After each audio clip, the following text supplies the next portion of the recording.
안녕하세요 여러분, 성교육 강사 난쌤입니다. 오늘도 어김없이 여러분들에게 좋은 책을 소개해드리는 시간을 가져보려고 하는데요. 아마 제 썸네일만 보신 분들은 엥? 갑자기 노자? 싶으실 수도 있을 것 같아요. 근데 이 노자의 도덕경에는 성에 대한 비밀 암호가 숨겨져 있다고 합니다. 이 책의 저자는요, 중국 운남성의 한 깊은 산속마을을 갔다가 우연치 않게 82세 노인을 만나게 되고 그 속에서 노자의 도덕경에 대한 새로운 풀이를 알게 되는데요. 그동안에 도덕이나 예의 범절로만 알려져 있었던 도덕경이 사실은 그런 책이 아니다라고 주장을 하고 있습니다. 그렇다면 노자의 도덕경에는 성에 대한 비밀 암호를 어떻게 풀어내고 있는지 궁금하시죠? 지금부터 저와 함께 이 책을 읽어보러 가실까요? 도덕경에 숨겨진 성의 암호 코드, 노자의 변명, 치가가즈키 지음, 김치영 옮김. 제1장, 노자의 비밀을 아는 사람과 만나다. 노자를 잘 모르는 사람들을 위해 잠깐 설명을 하자면, 동양에서는 중국 고대 사상가로는 공자가 가장 유명하다. 논어로도 잘 알려져 있는 공자는 중국 역사에 가장 큰 영향을 미친 인물이다. 그러나 중국에서는 공자와 동시대의 인물로 중국 역사에 큰 영향을 미친 공자에 버금가는 인물이 있다. 공자의 사상은 지배계층에게 지지를 받은 반면 그의 사상은 하위계층에서 점차 확대되어 갔다. 공자는 인간사회에서 삶의 태도에 대해 논했고 그는 사람이라는 틀을 초월해 광범위한 시점에서 인간 본연의 모습을 추구했다. 그가 바로 노자이다. 그의 사상은 도라는 말에 집약되어 있다. 대우주의 흐름을 진정으로 따르는 삶의 태도를 그는 도라고 불렀다. 그가 말하는 도는 사실은 성을 의미하는 암호이다. 제3장, 노자가 숨겨온 2500년의 비밀. 도가도 비상도. 노자가 숨기면서까지 세상에 남기려 했던 진정한 의미는 무엇일까? 그가 살던 시대에도 사라져가는 태고의 지혜가 존재했던 것이다. 태고의 지혜란 태고적 사람들 모두가 갖고 있던 성에 관한 깊은 인식과 이해였다. 성이라 하면 현대인은 섹스만을 떠올리기 쉽다. 그러나 무릇 성이란 모든 인간의 근원이며 인간의 마음속 세계의 근원이기도 하다. 마음이 좋고 나쁜 것은 모두 성 에너지가 만들어낸다는 것이다.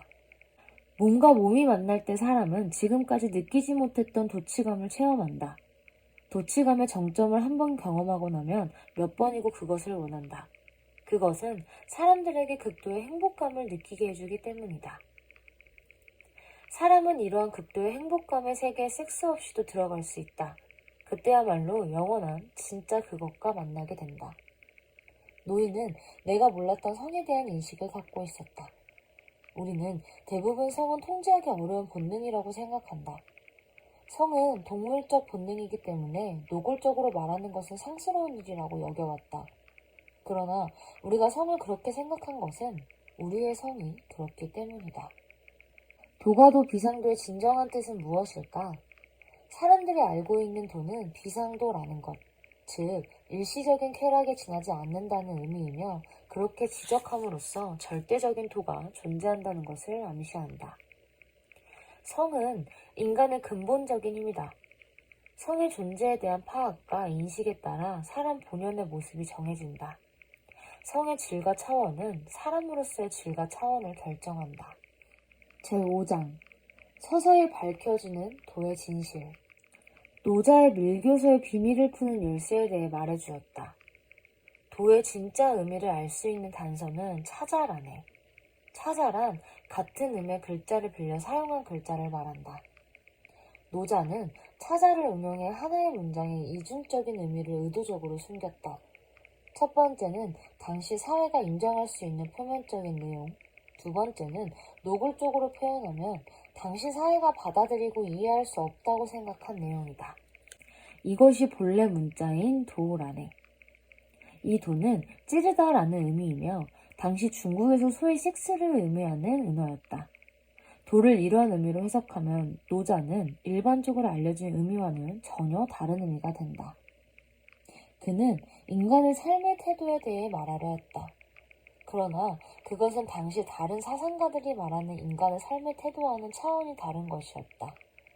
그는 관념적인 사상도 도덕적인 규율도 아닌 인간 존재, 그 자체에 뿌리 깊이 연결되어 있는 도에 대해 알고 있었다. 그러한 도를 제대로 전달하기 위해서는 성에 대해 논할 필요가 있다. 같은 문장이 전혀 다른 두 가지 의미로 해석되는 묘한 책, 노자는 그렇게 탄생된 것이다. 문명인은 성을 인간의 일부라고 생각한다. 그것은 큰 착각이다. 성은 인간의 일부가 아니라 오히려 인간이 성의 일부이다. 문명인은 성을 생명활동의 일부라고 생각한다. 성은 생명활동의 일부가 아니라 생명활동이 성의 일부에 지나지 않는 것이다.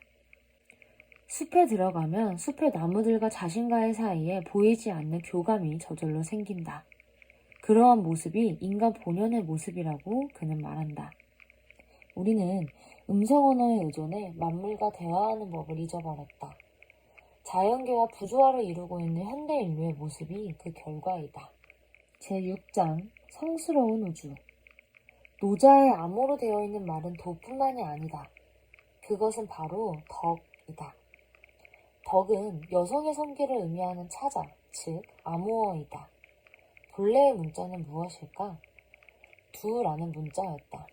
그것은 둥근 구멍이라는 뜻으로 여성의 성기를 의미하는 당시의 은어였다.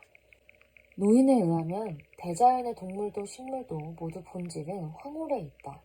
그렇기 때문에 우리 인간도 이 황홀을 지향할 필요가 있다.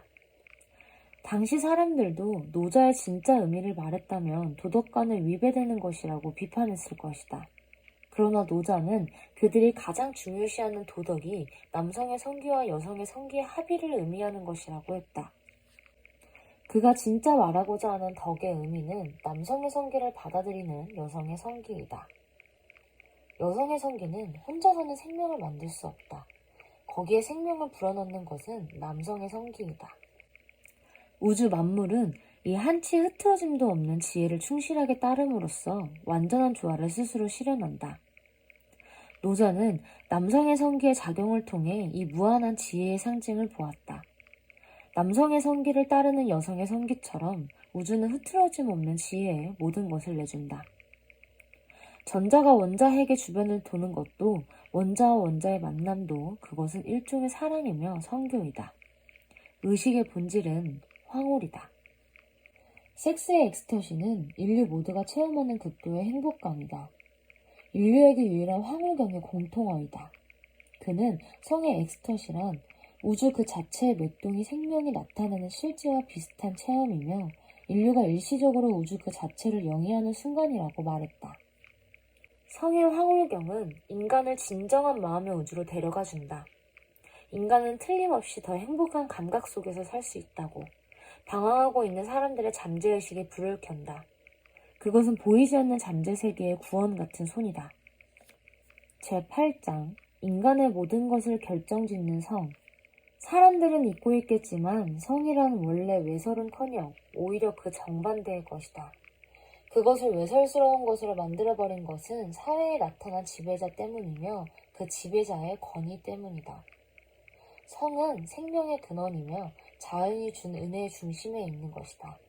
현대 상업사회에서도 성의 역할은 매우 크다. 서점에 진열된 극히 평범한 잡지들도 대부분 직접 혹은 간접적으로 성적 호기심을 자극한다.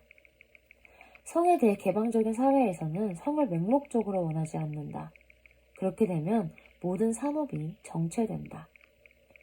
실제로 평균 소득 이상을 버는 독신 남성의 급여 중에서 생활에 꼭 필요한 소비를 제외한 돈의 반 이상은 성이나 성에 관한 대상에 소비된다는 통계도 있다. 상업사회와 권위사회의 지배자들은 어떤 시대든 성의 억압을 중시했다. 이 누드 사진의 성기 부분은 모자이크 처리하세요. 그러면 판매해도 됩니다. 그렇다면 왜 모든 누드를 금지하지 않는가? 인정할 거라면 왜 전부를 인정하지 않는가? 생명이 있는 것들의 가장 장엄한 부분을 왜 경멸할까? 제9장 성에너지와 성스러운 섹스. 노인이 가르쳐준 바에 의하면 인간에게 가장 중요한 몸의 부위는 머리 정수리 부분에서 아래쪽으로 가로지르는 몸의 중심축이다. 인체를 가로지르는 중심축을 그는 도의 줄기라고 불렀다. 도의 줄기는 인간뿐만 아니라 모든 존재의 중심에 있으며 성중추라고도 부른다. 도의 줄기의 위쪽 끝에 뇌가 있고 아래쪽 끝에 성기가 있으며 그 전체로 인간의 기초는 성립된다. 성중추는 인간의 영적인 중추이기도 하다. 여성의 경우 이 중추의 아래쪽에서 중추를 따라 남성의 성기가 삽입되는 구조로 되어 있는 것은 우연이 아니다.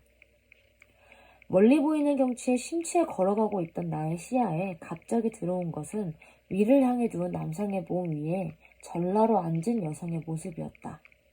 그녀는 양손을 머리 위로 올리고 손바닥을 하늘을 향하게 해 위쪽을 올려다보면서 거의 정지해 있었다.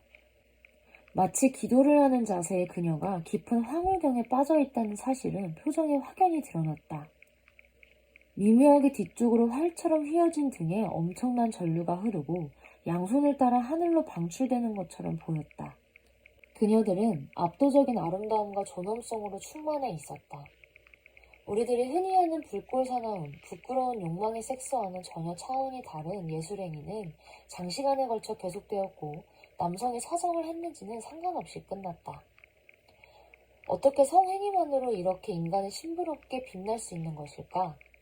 이 남녀는 서로의 존재를 통해 자연계의 지인 정령들과 교감하고 그들의 개념으로는 신과 같은 우주에 몸을 맡긴 것이다. 나는 지금까지 당연하다고 생각했던 문명사회의 사정주의 섹스관이 얼마나 편협한 것인가를 알게 되었다. 유대교의 성전에도 있듯이 섹스는 그 사람 자체를 나타내는 거울이다. 그녀들의 모습은 사랑으로 사람이 신으로 추앙받는 모습으로조차 생각되었다. 그렇게 숭고한 행위를 숨어서 할 이유는 어디에도 없다. 문명인들은 성행위를 아이에게 보여주는 것은 교육상 좋지 않다고 생각한다. 그러나 그것은 우리들의 섹스가 그러한 차원의 섹스이기 때문이다. 그들의 섹스에 대한 인식은 우리들이 생각하는 섹스와는 정반대다. 그들은 섹스야말로 다른 무엇보다 우선으로 아이들에게 보여줘야 하는 행위라고 생각한다. 그래서 마을의 아이들은 부모의 부끄러운 행위를 통해 태어난 것이라는 허무함을 느끼는 일은 없다. 우리의 마음속에는 침이 있어서 일정한 흔들림으로 진동한다고 가정하면 우리가 아는 섹스의 쾌감은 이 침이 체내를 흔들리는 진동 상태, 즉 흥분을 통해 생기는 것이다. 그렇지만 그녀들의 침은 우리들과는 정반대이다. 즉, 침을 한계까지 진정화시킴으로써 생기는 전혀 다른 이질적인 엑스터시라는 말이다. 그 후에도 나는 그들이 대자연 속에서 섹스를 하는 모습을 여러 번 목격했다. 그들이 아름다운 자연 속에서 섹스를 하는 것은 우리가 분위기를 중요하게 생각하는 것과 비슷한 맥락인지도 모르겠다.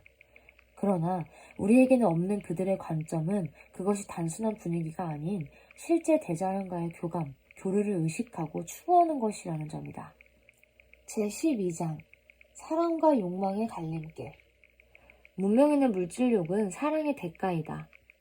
인간의 마음에는 정신세계와 물질세계를 혼동하는 성질이 있다. 이성을 자신의 것으로 만드는 것이 사랑을 얻는 것이라고 착각하는 심리는 물질을 손에 넣는 것이 사랑을 얻는 것이라고 착각하는 것과 똑같다. 사랑이 충만하지 못한 심리가 만드는 것은 권력욕이기도 하다. 다른 사람을 자신의 것으로 만드는 것이 사랑이라고 착각하는 심리는 많은 사람들을 자신의 것으로 만들고 부활을 거느리는 것으로 쾌감을 느낀다. 잠재 심리는 그것을 많은 사랑을 얻는 것이라고 착각한다. 증오, 파괴, 분쟁, 고독, 병정의 심리 등 문명사회의 모든 비극은 단 한 가지가 결여되어 생긴다. 그것은 진정한 사랑이다. 제13장 드디어 밝혀진 노자의 성암호. 현대의 종교는 성에 의식하는 것은 번뇌라고 말한다. 그러한데 태고 시대의 성은 신에게 가장 가까이 갈 수 있는 마음이라고 여겼다. 성을 타락으로 빠지는 길이라고 생각하는 현대의 모든 종교와 신에게 가는 입구로 인식하는 세계 보편적인 태고의 울주건가의 대조성은 무엇을 말하고 있는 것일까? 최후의 만찬에서 예수의 옆에 앉은 사람이 요한으로 보이지만 실제로는 막달라 마리아라고 한다. 하나의 그림을 보여주기 위한 내용과 진짜 담고 싶은 내용을 함께 표현한 수법은 노자가 노자를 쓴 방법과도 같다. 다빈치가 살았던 사회는 기독교 사회였다. 세상 사람들은 교회 사상대로 매사를 믿었다. 당시 교회에서는 성에 대한 부정적인 가치관을 가지고 있기 때문에 마치 성 경험이 없는 예수상과 성 경험 없이 탄생한 예수를 그릴 필요가 있었다. 그러나 다빈치는 그 사상의 어리석음을 충분히 간파하고 있었다. 노자도 마찬가지였다. 그가 살았던 사회는 유교적 사상이 세상의 권위 사상이었던 중국 사회였다. 그러한 가운데 다빈치가 교회의 권위에 의해 자신의 사상이 말살되는 일이 없도록 하기 위해 그 사상을 그림 안에 숨기면서까지 세상에 전하려 했듯이 그의 유교의 권위에 의해 자신의 사상이 말살되는 일이 없도록 하기 위해 그 사상을 문장 속에 숨겼다. 다빈치가 주장한 것은 성을 시인하는 것이었다. 성을 부정하는 사회에서 성이 결코 신과 사람을 갈라놓는 것이 아니라는 것을 그림에 담았다. 노자도 마찬가지이다. 다빈치와 노자는 권위사상에 의해 말살된 인간의 자연적인 모습과 아름다움, 존엄성을 때가 오면 소생시킬 수 있도록 씨를 뿌린 선구자이다. 안타깝게도 문명사회 종교에서는 생명에 있어 가장 존귀하게 여겨야 할 성이 가장 멸시당하는 대상이 되었다. 이 세계가 부조화의 정점에 달했을 때 꼭 그대의 힘으로 이 진실을 사람들에게 전달해주게, 그대의 나라에 그리고 전 세계에 널리 알려주기를 바라네. 그리고 인간으로서의 원점을 깨달을 수 있도록, 진정한 조화의 원리를 깨달을 수 있도록 사람들을 이끌어주게. 비웃음거리가 될지도 모르지만 세상에는 받아들일 준비가 되어 있는 사람들도 분명 많다네. 이렇게 저와 도덕경에 숨겨진 성의 암호코드 노자의 변명을 읽어보셨습니다. 아마 마지막에 있었던 그 문단이 그 할아버지가 저자에게 이야기한 것도 분명히 있지만 이 저자가 이 책을 읽는 우리 독자들에게 전달하는 메시지가 아닐까라는 생각이 들더라고요. 오늘의 책 소개 영상은 여기까지입니다. 여기까지 시청해주신 구독자 여러분 진심으로 감사드리고요. 그리고 또 저희는 다음 영상에서 만나요. 여러분 안녕.